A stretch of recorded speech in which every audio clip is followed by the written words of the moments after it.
ഹരേ കൃഷ്ണ. എല്ലാവർക്കും മാധവത്തിലേക്ക് സ്വാഗതം. ഭഗവത്ഗീതയിലെ ആദ്യത്തെ അധ്യായം അർജുന വിഷാദ യോഗ. ആദ്യത്തെ അധ്യായത്തിലെ 35 ശ്ലോകങ്ങൾ നമ്മൾ ഇതുവരെ പഠിച്ചു. ഇന്ന് നമ്മൾ പഠിക്കാൻ പോകുന്ന ശ്ലോകം അർജുന വിഷാദ യോഗയിലെ 36-ാമത്തെ ശ്ലോകം. നിഹത്യ ധാർത്തരാഷ്ട്രാൻ ന ക പ്രീതി സ്യാജനാർദ്ദന പാപമേ ആശ്രയേദസ്മാൻ ഹത്വ ഏതാൻ ആദതായിനഃ. അർത്ഥം നോക്കാം.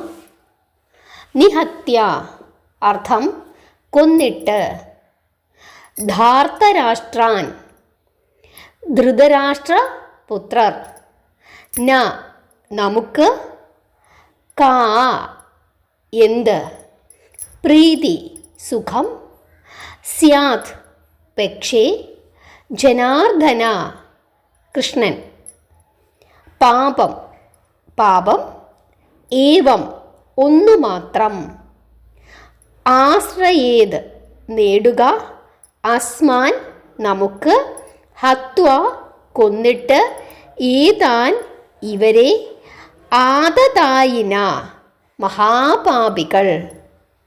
ശ്ലോകാർത്ഥം നോക്കാം.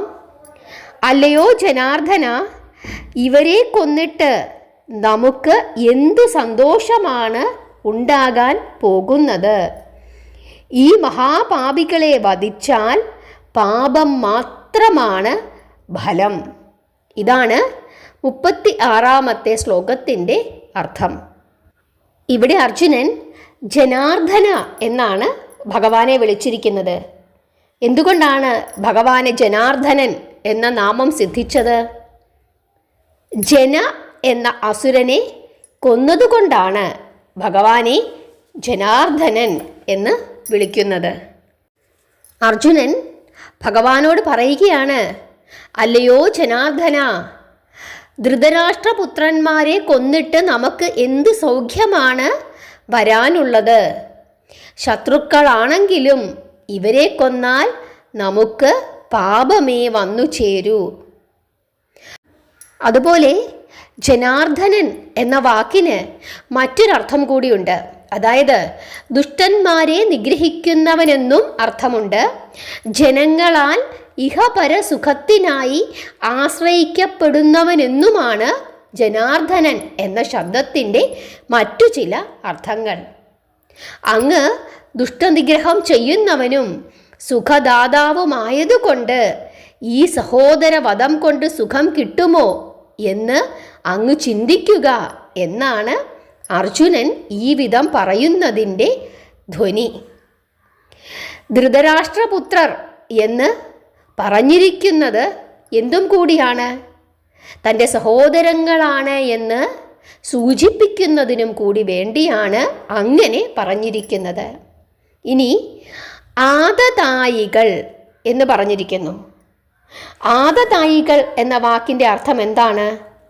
മഹാപാപികൾ എന്നാണ് അർത്ഥം.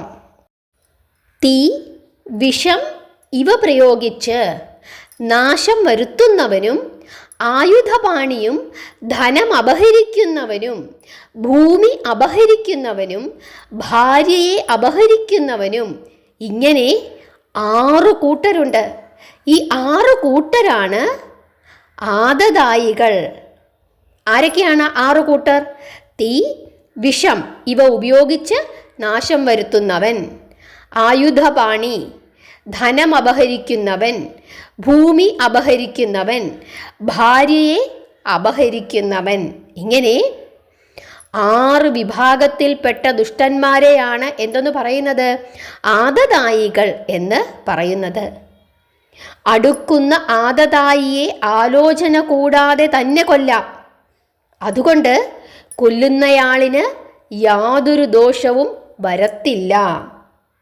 ദുര്യോധനാദികൾ എല്ലാവിധത്തിലും ആദതായികളായതുകൊണ്ട് അവരെ കൊന്നാൽ ദോഷമില്ല. എങ്കിലും അവർ സ്വജനങ്ങളായതുകൊണ്ട് പാപമുണ്ടാകും എന്നാണ് ഇവിടെ അർജുനൻ പറഞ്ഞിരിക്കുന്നത്. ഇനി നമുക്ക് 37-ാമത്തെ ശ്ലോകം നോക്കാം. തസ്മാനർഹ വയം ഹന്തും ധാർത്തരാഷ്ട്രാൻ സ്വബാന്ധവാൻ സ്വജനം ഹി കഥം ഹത്വാ സുഖിനഃ സ്യാമ മാധവ. അർത്ഥം നോക്കാം. തസ്മാത് അർത്ഥം അതുകൊണ്ട്, ന ഇല്ല, അർഹ അർഹത, വയം നമുക്ക്, ഹന്തും കൊല്ലുക, ധാർത്തരാഷ്ട്രാൻ ധൃതരാഷ്ട്രപുത്രർ, സ്വബാന്ധവാൻ ബന്ധുക്കൾ, സ്വജനം സ്വന്തം ജനങ്ങൾ, ഹി തീർച്ചയായും, കഥം എങ്ങനെ, ഹത്വ കൊന്നിട്ട്, സുഖിനഃ സന്തോഷം, സ്യാമ നാം, മാധവ കൃഷ്ണ. ശ്ലോകാർത്ഥം. ഹേ മാധവ, ഇവരെ ഹനിക്കുന്നത് യോഗ്യമല്ല.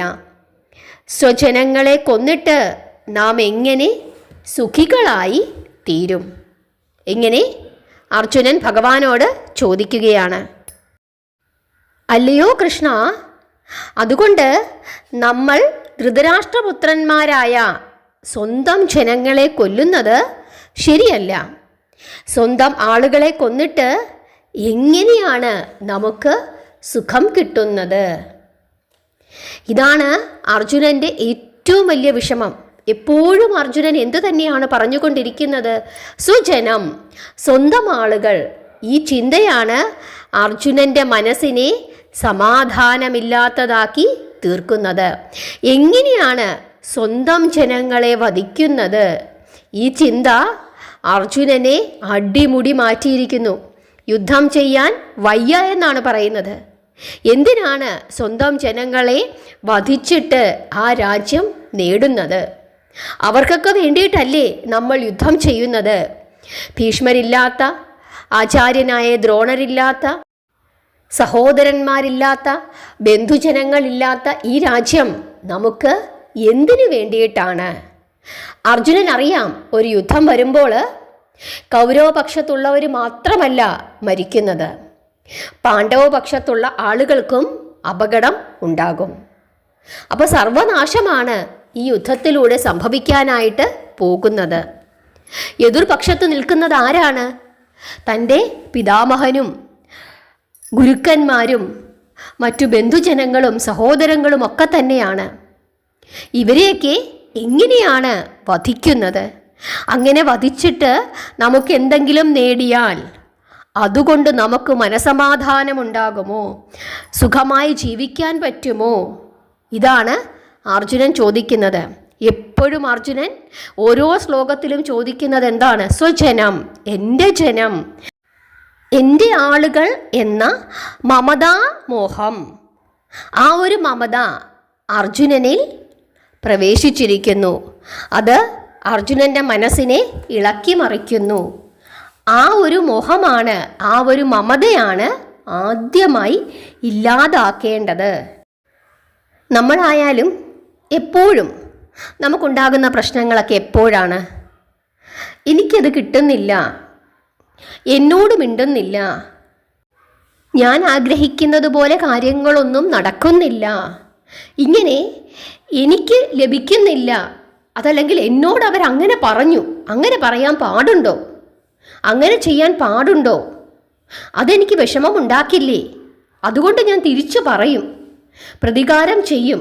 ഇങ്ങനെയുള്ള ചിന്തകളാണ് നമുക്കെപ്പോഴും നാശമുണ്ടാക്കുന്നത്.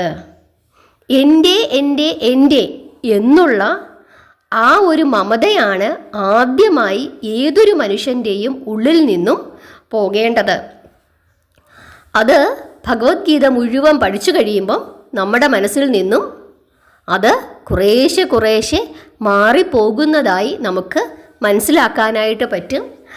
അങ്ങനെ ഭഗവത്ഗീത അതിൻ്റെ അർത്ഥം നമ്മുടെ ജീവിതത്തിൽ നമ്മൾ ഉൾപ്പെടുത്തുകയാണെങ്കിൽ, അത് പിന്തുടരുകയാണെങ്കിൽ നമ്മുടെ ജീവിതം സുന്ദരമാകും.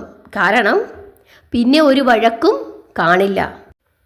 എൻ്റെ എന്ന് പറഞ്ഞ് പിന്നെ നമ്മൾ ആരോടും വഴക്കുണ്ടാക്കില്ല.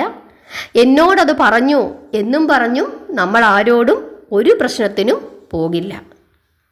അപ്പം എൻ്റെ എന്നുള്ള ആ ഒരു മോഹം, ആ ഒരു ആഗ്രഹം ഇല്ലാതാക്കുകയാണ് ഭഗവാൻ ഇനി ഇവിടെ ചെയ്യാനായിട്ട് പോകുന്നത്. ഇങ്ങനെ അർജുനൻ തൻ്റെ പ്രശ്നങ്ങളും തൻ്റെ പ്രയാസങ്ങളുമൊക്കെ ഭഗവാനോട് പറയുന്ന ശ്ലോകങ്ങളാണ് നമ്മളിപ്പോൾ പഠിച്ചുകൊണ്ട് ഇരിക്കുന്നത്. എല്ലാവർക്കും മനസ്സിലായി എന്ന് വിശ്വസിക്കുന്നു. നിങ്ങളുടെ അഭിപ്രായം പറയുക.